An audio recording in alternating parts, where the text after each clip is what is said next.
Okay, now we're going to have the summation from each candidate. We're going to start with 2 minutes from John, and then we're going to, at the end, it'll be 2 minutes from Sean, and then we're going to get off the stage. Well, thank you. It's been a privilege to be here and to answer these tough questions. We are at a crossroads in our country and in our state. What I love about the opportunity to run for Attorney General now and to serve as Chief Deputy Attorney General today is the opportunity to utilize my background and my history, my personal history, as a litigator in a private law firm, as a member of the Utah State Legislature for 6 years, where I led the charge for property rights, for homeowners, for Second Amendment rights, passed legislation, which earned me the endorsement of the NRA between us as they looked at both of us. Those organizations, people like Senator Mike Lee and Mark Shurtleff, they know me well, they know my integrity, and they know my background. We are at a crossroads. We have a firefight that we're fighting right now with the federal government and with the state government, encroaching upon rights and liberties and freedoms of people, and that's why I'm running. As Attorney General, I will continue the fights that I've been fighting and other fights as well. I will fight for the rights of parents. I think that what the state did a couple of years ago in the Parker Jensen case was wrong. I think parents have the right to decide those decisions for their children and for their families.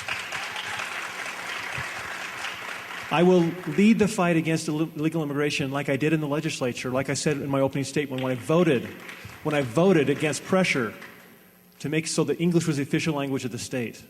And as Attorney General, I'll continue to fight against the federal encroachment, which I think is the biggest risk we face today. If we don't stand up against the federal government, and sorry for, I can't believe that you ripped my metaphor about standing on a wall. We need to stand up on anything and stand up against this government, because the biggest threat we have in America today is the destruction of our freedoms by a federal government that doesn't understand one principle, and the principle is this: the federal government was never designed in our Constitution to govern us. It was designed to protect our rights and freedoms. I know that from my core, and I will fight for that as your Attorney General, and I ask you for your vote. Thank you very much.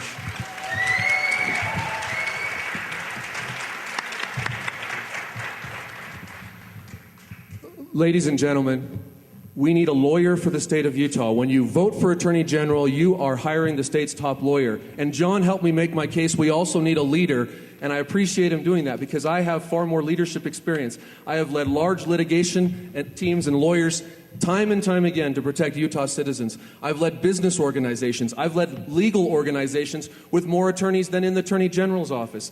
I've been a leader my entire career and throughout my life. And I want to take skills back to the Attorney General's office, where political credit is not what's coin of the realm. The Attorney General's office, while politics plays a role there, it should be secondary to the principles of the law and the Constitution and to the people. And that's what I want to do. Roll up my sleeves, work hard, get the job done, not worry about a political career, and turn the office back into the office of and for the people. Now, we don't need a career politician who happens to have a law degree.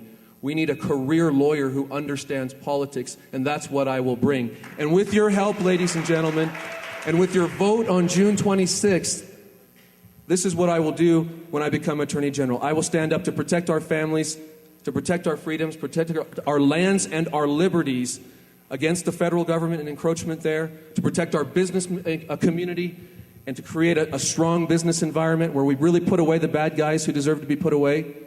These things, ladies and gentlemen, are my commitment to you, based again on sound constitutional principles, based on principles of standing up and defending, understanding the rights of the people, and being an advocate and a voice for the people. Now again, there's a saying in law, res ipsa loquitur, a Latin saying, the thing speaks for itself, and I think my experience in law and leadership speaks for itself. My opponent, although he doesn't like to hear it, his lack of leadership and experience throughout his career speaks for itself, and the disparity between them speaks for itself. Res ipsa loquitur, ladies and gentlemen. Sean Reyes, Utah's next Attorney General. Thank you very much.